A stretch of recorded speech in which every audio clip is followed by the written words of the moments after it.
Hi, I'm Meg Riley in Minneapolis, Minnesota, and you've joined us for another episode of The VUU. I'll ask the regulars to say hello and share where you are. Hi, I'm Joanna Fontaine Crawford, and I am in Austin, Texas. And I'm Tom Schade in Ann Arbor, Michigan. And I'm Aisha Hauser in Seattle, Washington. And I'm Bob LaVallee in Buffalo, New York. And our special guest today is Nate Walker. Nate was the minister in Philadelphia for a number of years and has since gone on to direct really cool things at the museum about religious liberty, which he'll tell us about. I'm sure he's been a guest before, talking about his last book, Exercising Preaching. He's written a new book called Cultivating Empathy, the Worth and Dignity of Every Person Without Exception. Always timely, especially timely this week, I think, as we really grapple with the aftermath of a horrific lack of empathy expressed about as violently as anybody could. So let's just start with Orlando. And Nate, please feel free to join this conversation. I know all of us where we are have been living into the aftermath of this, and I'll say for me it really just, I was so numb for a while. It was like I was wrapped in gauze. We had a vigil Sunday night, about 60 people came, and I really couldn't even cry quite. I just couldn't even get there. And it really for me was looking at all the faces of the young people that really just is when all hell broke loose. And so, I mean, just sitting with that, watching our media once again feature old straight white men talking about stuff they don't know anything about instead of actually talking to people who know something, watching the anti-Islam rhetoric shoot way up. And for me, tragically, I mean, I suspect many of us, the minute we heard this, said, is this a person who hates themselves, who is actually gay? And it looks like this was somebody who was struggling with his own sexuality, and that self-hate is so often what I call projectile homophobia, where you just project your own self-hatred, in this case, as violently as you could. How is it for other people? How are you settling in with this? So I actually wound up addressing it in the Sunday service. We're in Central Time, and our service was a question box sermon, you know, where you just do it on the fly. People put their questions in. And first, during our joys and sorrows, people pass forward things, and I read them. And so there were several people that had put something about that. So I wound up, I mean, it really wasn't something that I could avoid. You know, I wound up making the announcement. For some people, that was when they first heard about it. And then, you know, went on and did most of the questions, you know, a lot of just kind of normal questions. And then there were several questions basically saying, please address what happened in Orlando. And one question that said, what's the hardest thing about being a minister? I said, the hardest thing about being a minister is when you're sitting at your computer and you get the news that it's actually 50 people who have died, and 5 minutes later you have to walk out here and do a service. So I actually got into it. I cried. We all cried. In terms of the service itself, the saddest thing for me was, it wasn't until way after, you know, church meetings and all that, it wasn't until later in the day I realized, oh, shoot, the kids are in the service with us during joys and sorrows. And I try to not be the person who is telling them bad news. I really think, you know, that's something for their parents get to decide. But in this case, it had been unavoidable. And so I asked our DRE, oh, God, you know, I'm so sorry. When they came up, did they all want to talk about this? Nope, not at all. This is such a normal part of their life that it didn't even register. And that just breaks my heart.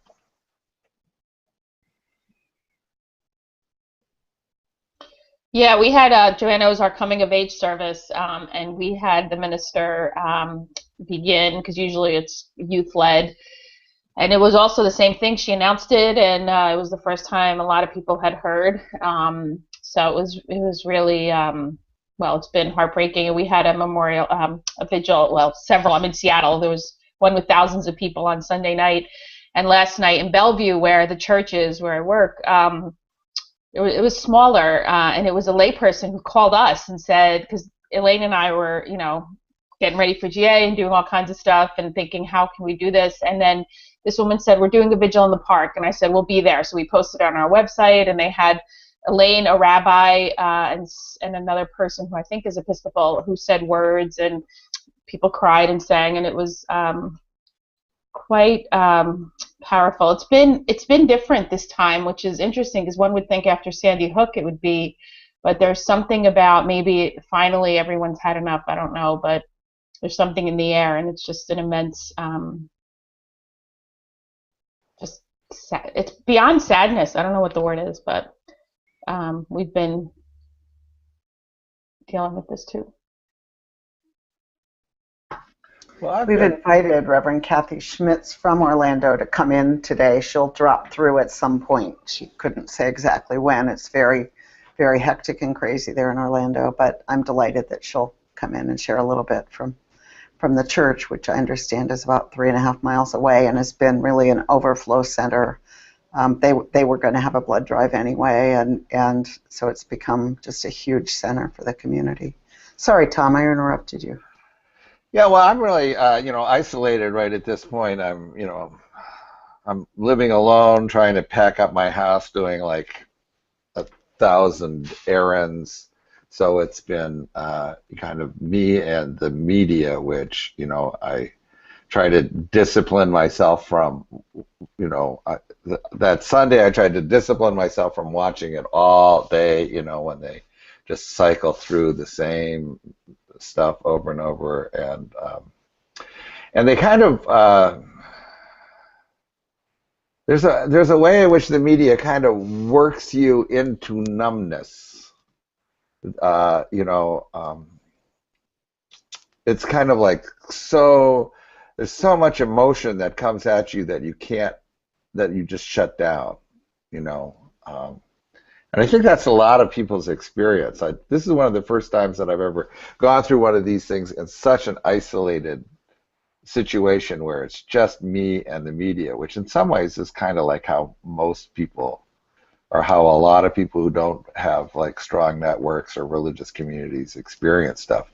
And it just, the overwhelming coverage, the sad music, it just overwhelms your ability to absorb it, and it numbs you, and then you just kind of start dealing with it on a second level, which is like, what are people saying about it, and how angry does what people say about it makes you, and you start getting really worked up about Donald Trump talking about this, or as you said, Meg, some of the commentators that are just, so clueless, and, it just, after a while, you go from numbness to kind of like this kind of political anger, and it gets, you skip over, in some ways, sustained emotional experience of it. I kind of went past being sad. And that's kind of, not being an active minister, sometimes it cuts you off from the emotional, cuts off your emotional life in some ways.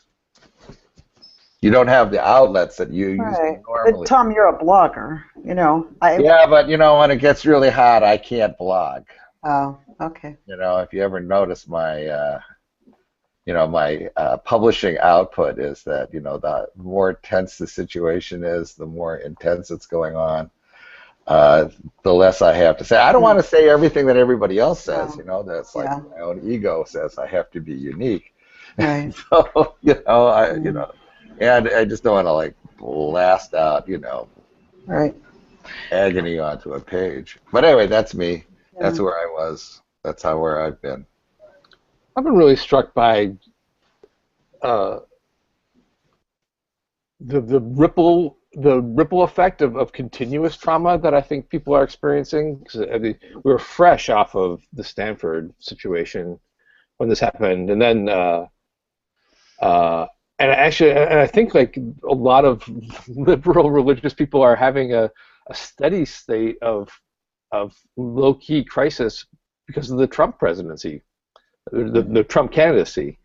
I just think the continuous insanity and the failure of people to just all rise up and yell bullshit, I think is it's a steady drip on people, and then when there's a real blow like what happened in Orlando, I think it's unusually hard for people to cope. I don't know. Maybe I'm just speaking for myself. I'm having a hard time for sure.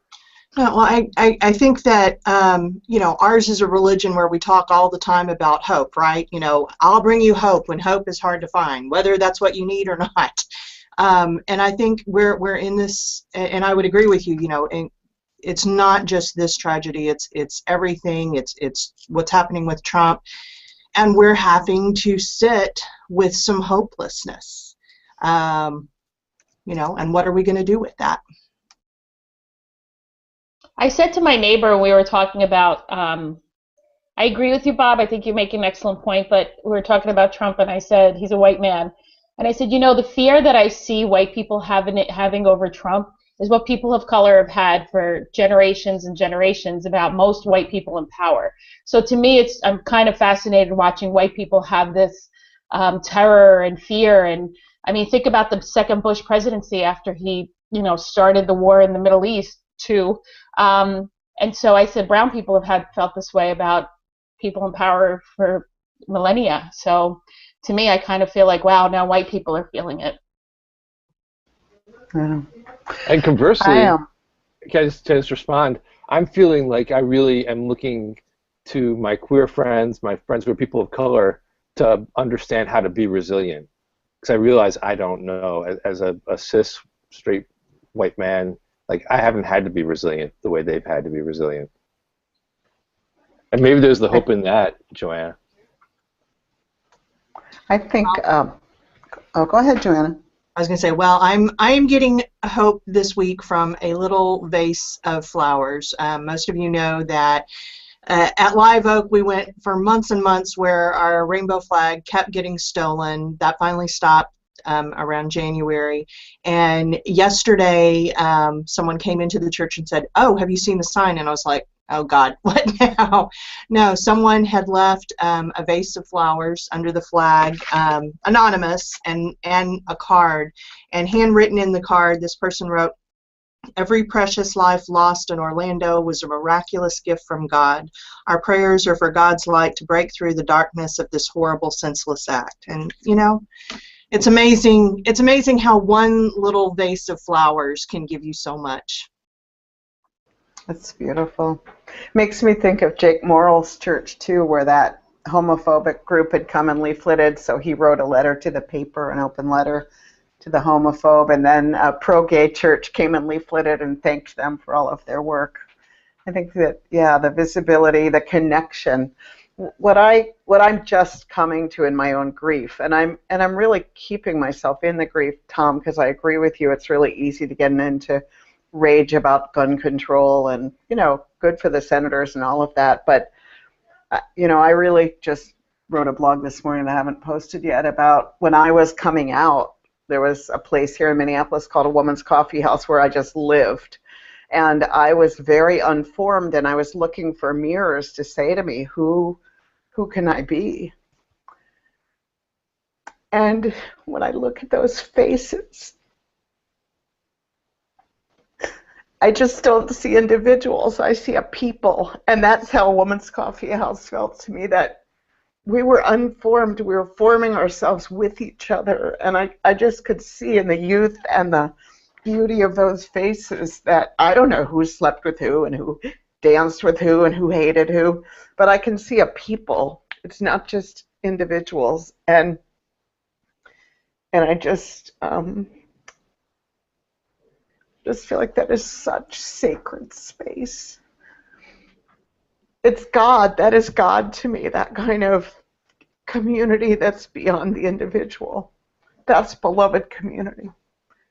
And that's where I'm keeping my grief, because that's where I think the healing is too. I think that's what you're saying, Bob, is that there are people who have known about that much longer than I have as a white, American, but there are people who know that. Everybody knows that from being young and unformed and forming around adults. But then some of us who had to reform with other identities really know something about that. And that, I think, is where the healing is. So I'm all for gun control legislation, but for me, the hope is in the resilience and the resistance. And it's not a pretty hope. It's not an easy hope. It's a fighting hope.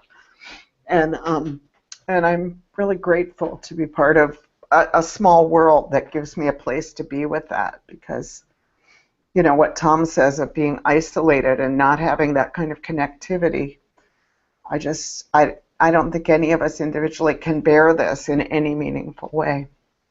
So I didn't mean to get so emotional, but anyway. Nate Walker, what does this have to do with cultivating empathy?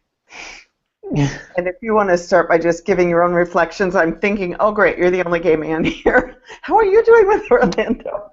No, you can talk as little or as much as you want about that, but just also about your book, which actually speaks exactly to what this moment is. Well, I'm just deeply honored to be in your presence, all of you. I think the community that you're creating together across time and space is profound, and it's a really amazing time to do this ministry. And so well done, and well done for being so authentic. I love how there's no pretense about you all and this whole process, and so that I just want to celebrate for you all being yourselves. And that's hard to do in public spaces too, like these kinds of talk shows and things. For me, I think of the killer, and what two events that I keep replaying in my mind. One is the time when he was in school, in high school.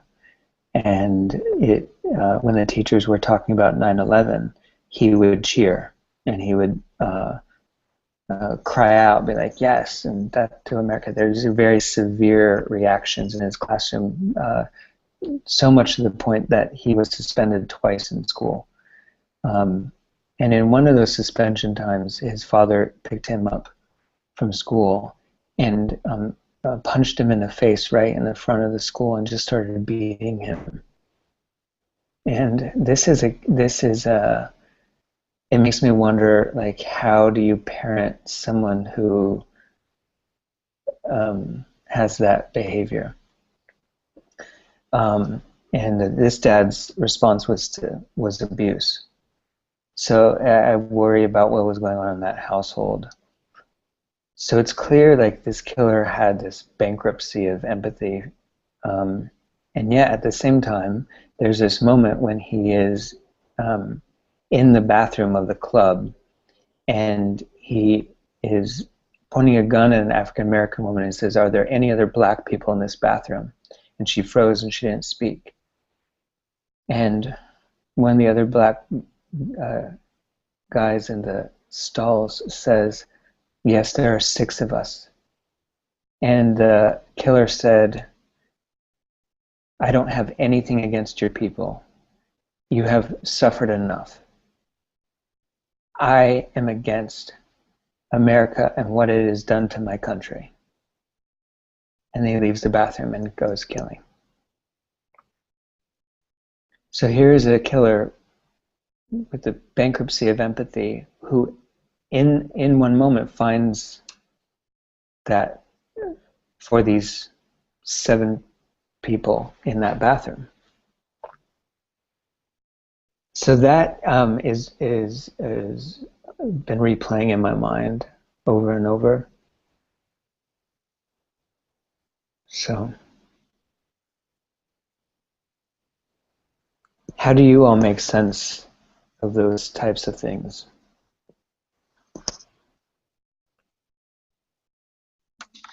Well, what you're talking about is something that hits home for me. This idea that everyone has empathy in some way, and it's a fictional example, but in the book Summer of My German Soldier, one of those little things that I read as a teenager that's just stayed in my heart all this time, is where this person is talking to a young girl who gets beat by her dad, and it's set at the time of World War II.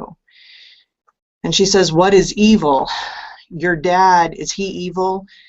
He beats his own kid, but he'd never caused the extermination of millions of Jews. Hitler, he's evil. He's killing all these people, but would he beat his own daughter?" And these lines around where are our limits of empathy? Where will we give it and where will we not?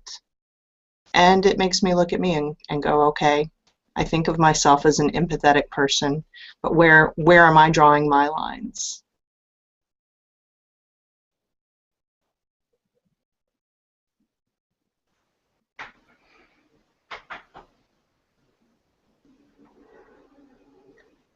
I hadn't heard those stories, Nate.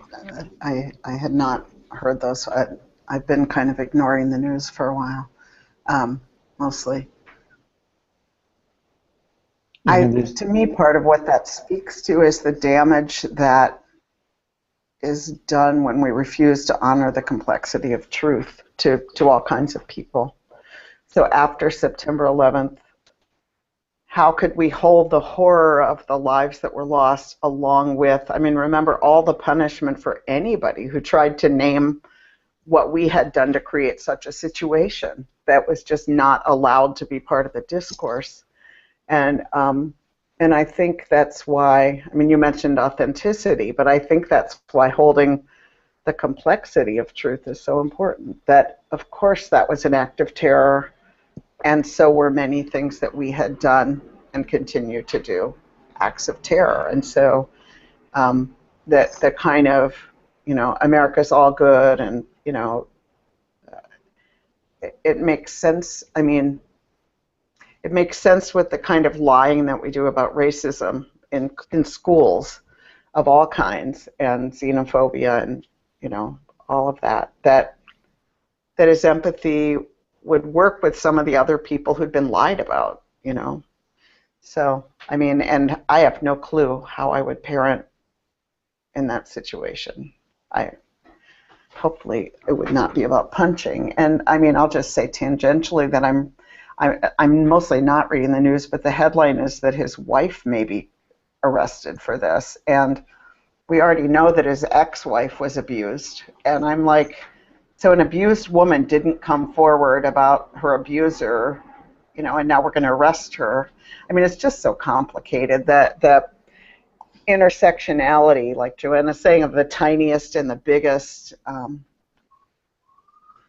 how we stay human and afloat in it.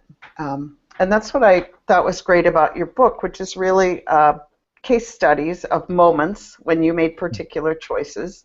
It's really, as I called it in the foreword, a true life adventure story that, which I love, because it's not just like about empathy. It's describing situations where you either did or didn't manifest the kind of empathetic response that we all aspire to.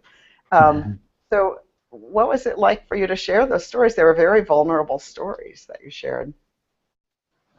Yeah, I think I grew up with an idea of myself that I was kind, and I think adulthood and ministry even has taught me that I'm not.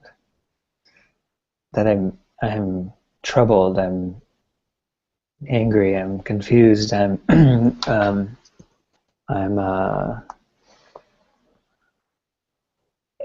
so what I've come to realize is that empathy for me is not necessarily innate. If I can play on my name, I guess it's not innate. It's more it's a training. I think that it and that's ultimately what each episode is a kind of exercise of let me try and try again and try again and try again, and never assume that it's my baseline impulse because I found myself in certain situations where my initial instinct was anything but kind. It actually escalated conflict, created more, I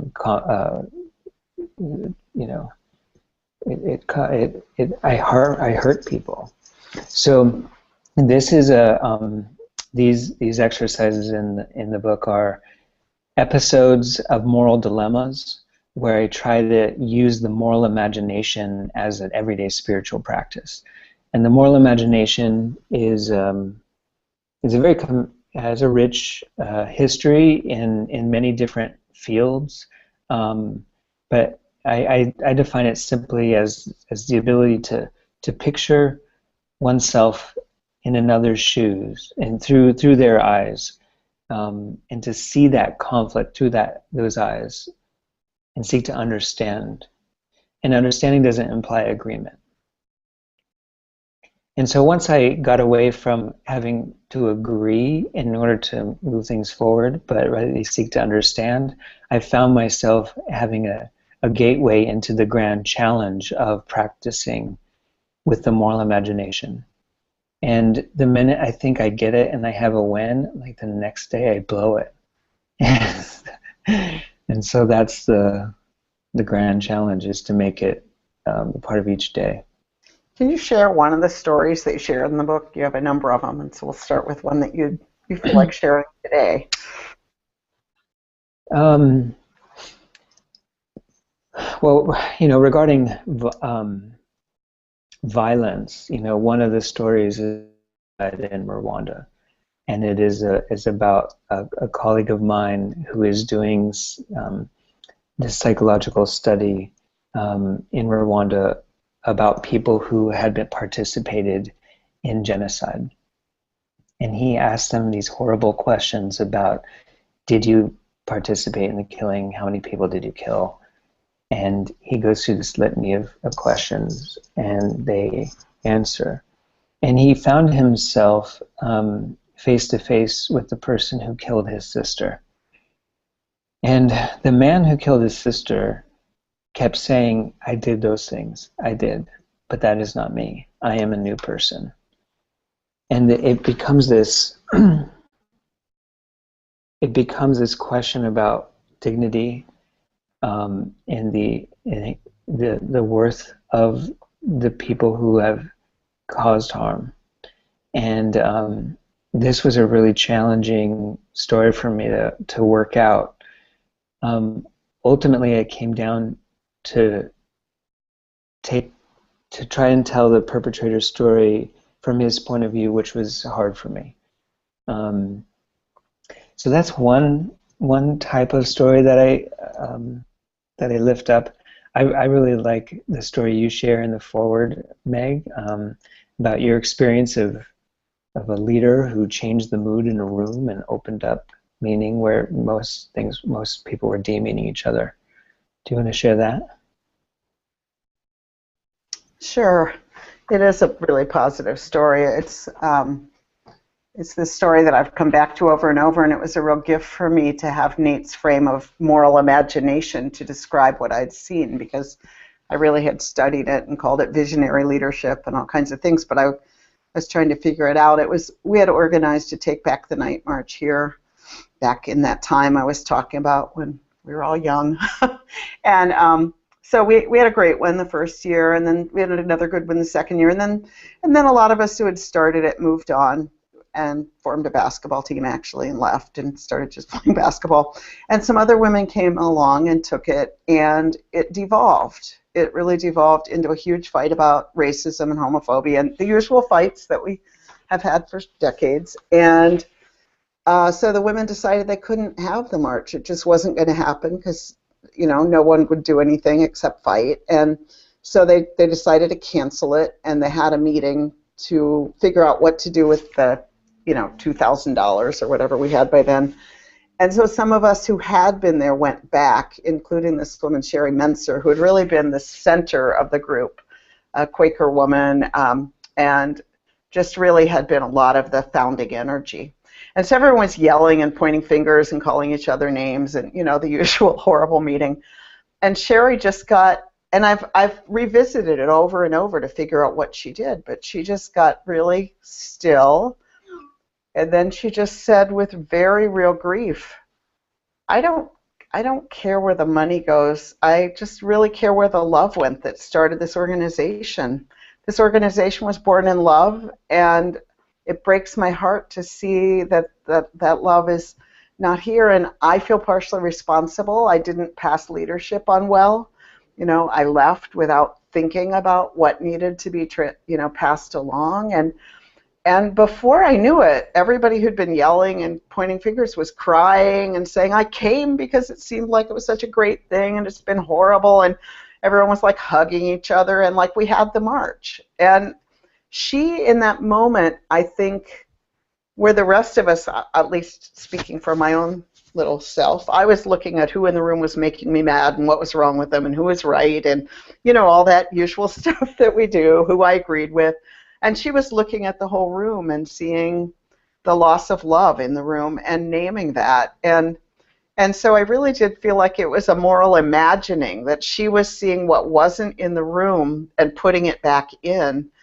And when she put it back in, the room changed. And it was, I did a sermon called Walking Through Walls once about it, because it really felt so rigid, all those emotions.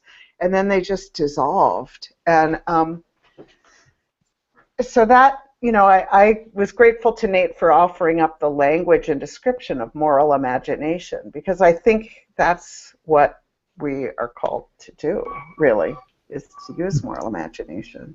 So that's awesome. I've been trying to find old Sherry Mincer on Facebook. I haven't yet, but I want her to see the foreword and see. She probably doesn't even remember that moment, but it changed me. That's great. One of the other framings, a part of the book that your story reminds me of is that what Robert Schweitzer calls the 7 ways of otherizing. We can, I don't have them all by memory, but it's something like you can demonize another, you can vaporize them, you can colonize them, you can romanticize them. And so what I find myself doing in these different episodes is naming when otherizing is happening, and then using the moral imagination as a practice to try and unravel that. So I have a positive example of otherizing where I romanticized my biological father. I had never met him until the age of 20. And then upon meeting him, I realized that it was to him that I was talking to in my mind throughout my life, meaning it was to him I was praying. He had become, in a kind of Freudian way, my God. And upon meeting him, I realized that he was just a man. And as a result, I could not, I had this crisis. Before I continue, I want to welcome our other guest. Hi, how are you? Hi. Welcome, Kathy. And so this is an example of romanticizing as a way of otherizing, to romanticize them to the point of being unhuman. There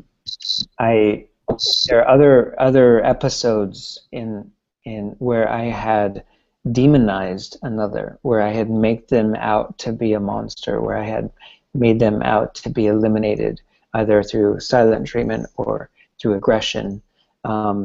But then how can the moral imagination kind of open up? And I really like the language you just used in the metaphor, Meg, of walking through walls. That's a really powerful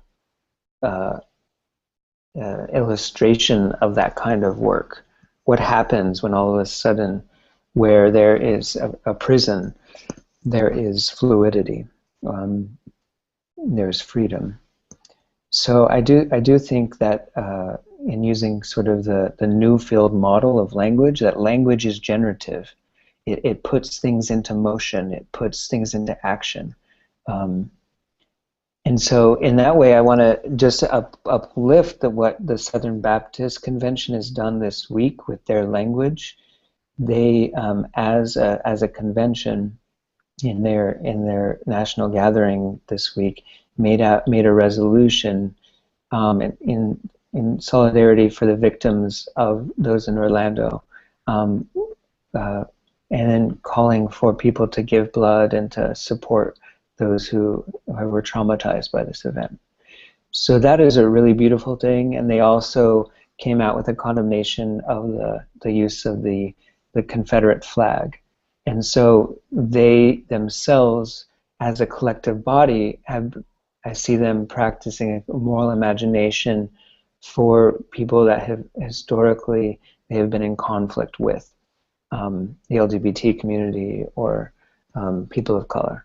And so I think these types of openings kind of give me hope and make me see in religious communities and hopefully in our country there's more of the ability to walk through what were once walls.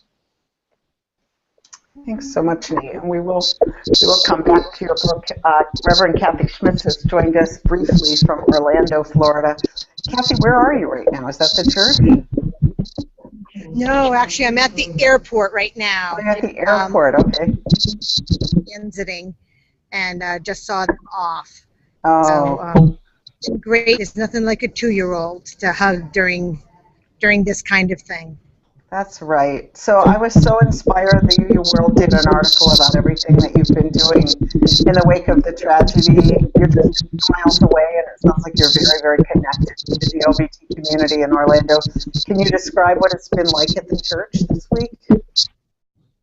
Sure. We got the news. Well, we woke up to the news that something had happened, but we knew the magnitude just before we went into worship on Sunday. And it was our interns last Sunday in the pulpit, and we quickly scrambled to rearrange hymns, have the children get out of the sanctuary sooner because we didn't want to news their parents hadn't processed yet, and and then had a period of time where we dealt with what was going on. But of course, at 11 o'clock Sunday morning, there was a lot we didn't know. But we were quickly in contact with the center, which is the Gay and Lesbian Resource Center, which is about a mile from us. And they were already setting up counseling centers, and they wanted to know if our space was available. So we had rooms ready for them by 1 o'clock on Sunday. And they have over 600 volunteers that they're scheduling through. The interesting thing is that everybody wants to do something, but there's not that much that most of us can do. It's really to the first responders. But it's been a great space for people who just want to come and not be alone right now. We had a small vigil with our members on Sunday night, and then we were part of the big vigil for the city, which was over 7,000 people on Monday evening, and the volunteer crew getting that all set up.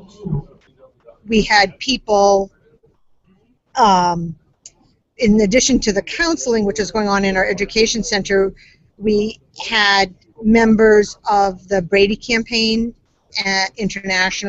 nationally who were using our fellowship hall, and so we had sort of a flurry of people from them, our Equality Florida, especially on Monday planning the vigil, but then for the next couple days, just people needing space to work and organize.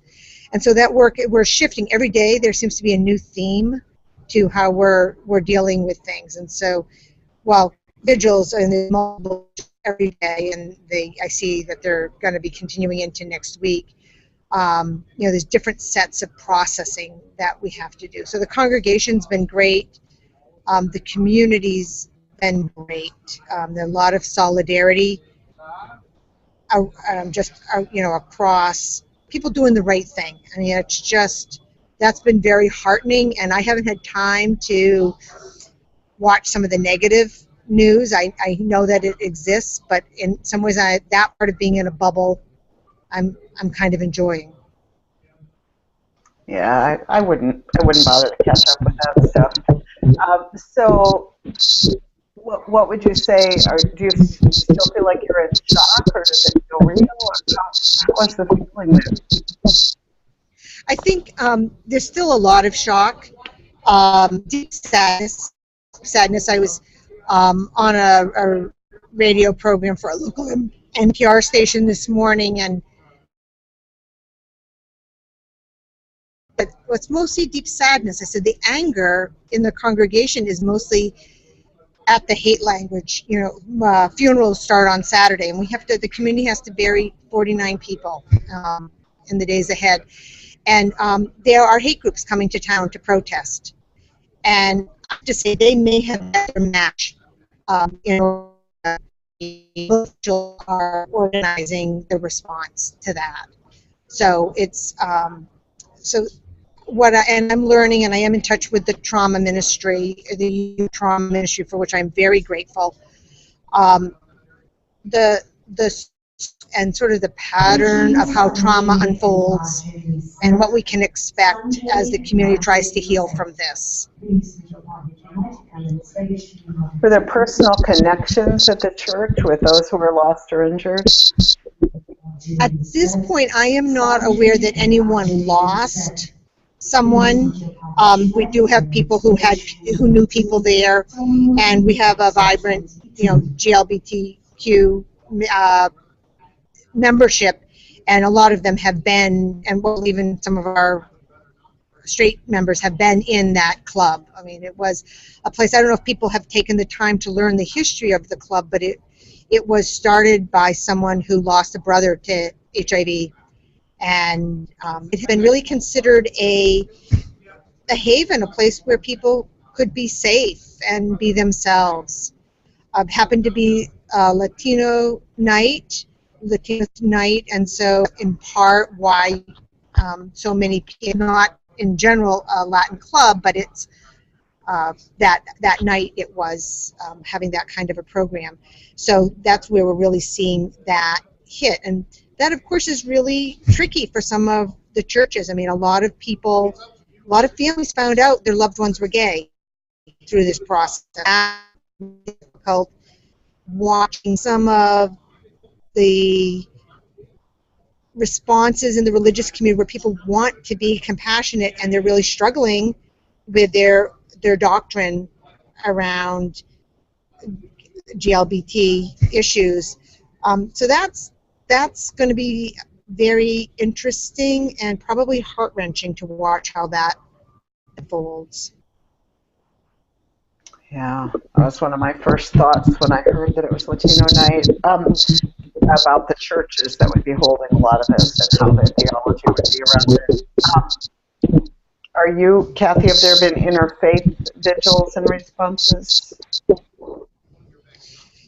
Yes, the citywide vigil was very interfaith. We have a wonderful imam in the Central Florida. People may remember him, Muhammad Musri, who, when several years back to threats to burn the Quran in Gainesville, Imam Musri was the one who walked into that compound and talked to them. And he's so courageous. And he was at the site first thing Sunday morning and has been stopped because this is such really an opportunity to make sure that he's showing solidarity and to be a voice of the loving, compassionate Islamic community that most of us, but that much of the world is unaware of. So that's been going on. I just got an invitation yesterday over at the Kennedy Space Center, which is about an hour from us. Their GLBT and Hispanic employee groups are holding a vigil. Our congregation is located very close to the Vietnamese section of town, and so we get an invitation to their vigil. I mean, there are multiple vigils every night. It's been one thing that's been very interesting is I'm very active in the Interfaith Council of Central Florida. They had planned a vigil for Tuesday night, At the same time, First Baptist Church, which still does conversion therapy, held a vigil that involved some of the big Christian evangelical churches. And the stark difference between the two vigils, I wasn't able to be at them. I was on the radio at the time. Our intern covered for me. She used, by the way, Marjorie Bowen Wheatley's Litany of Restoration, which has been so appreciated. But we heard from one of the pastors who was asked to speak at First Baptist that he was told in his remarks, in the spirit of unity, not to mention homosexuality, Muslims, or guns. And it was just spirit absurd. Of unity, yes. Unity. I can tell you that the program organized by the Interfaith Council mentioned all of those things. So you know, we're really our way as a community. People are wanting to do the thing, but with compassion, but conviction. I say that some of our interfaith colleagues have real soul searching to do right now about how they have been complicit in what has happened. Well, thank you so much for coming through. I know that you are deluged with media asks, so I appreciate you coming on The View. I think the international media is swarming your town right now, I'm sure. So. Yeah, it's been intense and a little weird for us to realize that something that feels like our hometown tragedy is getting so much attention. We hope that we can forever hold the title of the place with the largest mass shooting in America. We hope that this time will be the last time, and that the action that people are taking will be sustained, and we won't forget this down the road, and that we'll continue the work. So very appreciative of all of colleagues and all of our Unitarian Universalists who are taking action on this. Thanks so much for having me. From your lips to God's ear. Thank you so much for coming, Kathy. I know you could just stay a minute. Really appreciate it. Thanks.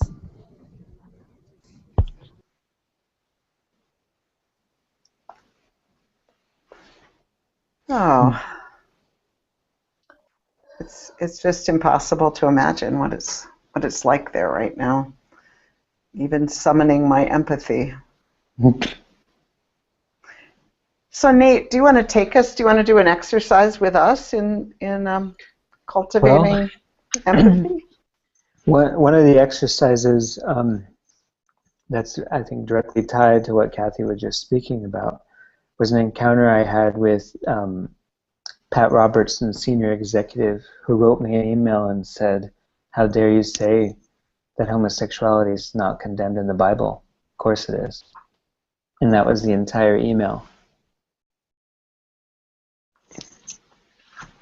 And so, as an exercise for us all, I want you to think about what you would do, if anything, if you received that email. Would you respond? If so, how? If not, why?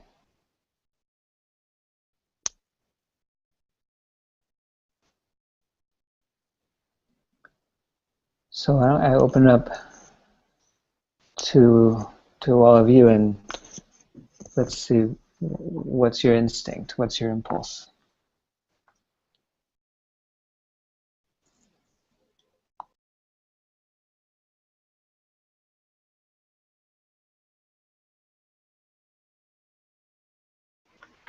Well, geez, Nate, I've gotten a million of those emails. This one's really easy. I mean, if it were Pat Robertson Jr., I would totally respond. But even when it's just the random people who write to me about this stuff, I respond. And, you know, from all my focus for those years on the religious right, I will say that I really did come to pray for people. I really did come to believe, and it was because I read the literature super closely, and I realized that their issue with homosexuality is all about obedience, and that, as you said, you think of yourself as a kind person, and then you get real and go, but I'm not sometimes. Anybody who's real gets it that they're not always obedient too, and so they're channel. I really do believe that so much of the hate is projection about their own fear about themselves going to hell. And so yeah, I do pray for folks who are judging. That the ones, I mean, if they wrote a private letter, now if they're public, if they're out in public saying that, I'm going to respond in a really different way, but people who privately are wrestling with that, I have to believe are also at some level wrestling with their own self-hate, and that's how I come to peace with it. Because James Dobson, Dare to Discipline, his book, which is all about how children should be obedient, and if they aren't, you have to beat it into them. What he says is, if you don't cause them to fear you, they will never fear God. And I just feel like, what a horrible God that you should fear like that, who beats you until you fear them. And so to me, I have a bigger God than that, and so I have something to offer genuine prayer, not just like, I'll pray for you like you pray for me, buddy, which I also can do. But but the condescending prayer, I'll pray for you. Right? You want prayer, but yeah, there really is a soul loss going on there that I genuinely can see, in that terror of their own disobedience. How would others of you respond? So, Nate, my mind went to my mother, who I grew up Muslim. She's still a strict Muslim. I'm a Unitarian. So I was trying one day to explain to her. She disowned me for 16 years and then reowned me to meet her grandchildren. And now we have a decent relationship. So I'm trying to explain to her Unitarian Universalism, and she just thinks it's Christian. I said, no, the Unitarian part she can get along with. Jesus is not the Son of God. But then I tried to explain Universalism to her. And I said, God loves everyone. And she said, no, he doesn't. And so I said, no, he does. And she said, you think God loves gays and wants gays to get married? And she went right to homosexuality. And I said, yeah, in fact, I do. And she said, we can't talk about this anymore. And so my mother is that person who sent you that email. And I've had to I actually haven't been able to call her this week because I can't hear things that would make me not want to talk to her again. So I'm distancing myself until at least I can shut her down in a loving way. But the praying part is important, and I've just tried to, I think there's something to that, because if I hold on to anger and resentment and want to fight, that's what it feels like. That email is an invitation to a fight, to argue, because that person's going to find the one line that says, whatever it is. And so maybe you can't play tug of war if you don't pick up the rope. So for me, it's I would respond, but I would like to think the way I respond to my mother is in a way that I'm not picking up the rope, because it's not, no one wins. Nice, beautiful. You're all very quotable. Well, maybe not me. Right? I've had the experience that you had. That the more I reflect on my ministry, the more I realize, what that I'm not the kind, wonderful person that I hoped I would be. But part of the thing about that guy, and just thinking about how I responded to people like that in my ministry, is that I have a very finite amount of empathy. I imagine, Nate, yours is larger than mine, and I imagine that if I really worked at it, I could have a more elastic container of empathy. But given who I am, and the limited circle of people that I know and empathize with, to me, the prospect of expending a lot of moral imagination on some other middle-aged white guy who has a problem, when there's with me and with homosexuality and with liberal ministers, expending all that moral imagination on him when there's so many people I don't understand their life, and that I always remember Marilyn Sewell's. I read it, I didn't hear it. Marilyn Sewell's sermon, where she said, "Who are you spending your time with, and who are you listening to?" And yeah, I love to argue with people.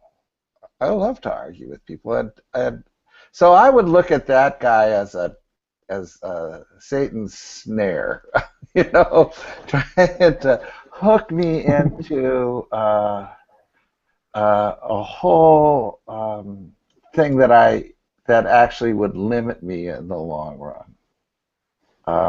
Trying to, now maybe that's me overreacting to who I am and my own, mixed feelings about that. See, I hate to argue with people, but I love to talk with people. And so for me, if it's possible, I love to have the conversation, but also change the conversation. If it's rooted in what does the Bible say, number one, I'm a woman. Number two, I'm a UU. This person is never going to see me as someone who can share any wisdom on that. And so I usually start with, do you know any gay people? And a lot of times the answer is no. Of course, I resist the temptation to say, yeah, you do. You just don't know it. And this was actually something that I learned from you, Meg, in what y'all did in Minneapolis about tell the stories. Tell what your story is. I tell the story of my elderly parents and their best friends who are a gay couple who did all these things to take care of them. So I go to stories a lot. Does that change anything? Who knows? That's great. I know we have a few minutes. Bob, do you want to share your response, and then I'll share how I responded? Yeah, I was thinking about what Joanna said made a lot of sense, because conversations about what's in the Bible are so hard, and it gets right to the heart of which is more fundamental for me, religion or values. And I have a really hard time. I guess this is a place in my formation where I'm really still wrestling with that, about how, am I UU because it's my values, or is UU setting my values? And then in light of that, how would I respond? Hate is a cancer, though, and the hate that person is feeling that informs that posture is eating them up, and there is some room for compassion in there. But I don't know, I also really like Meg's fighting hope.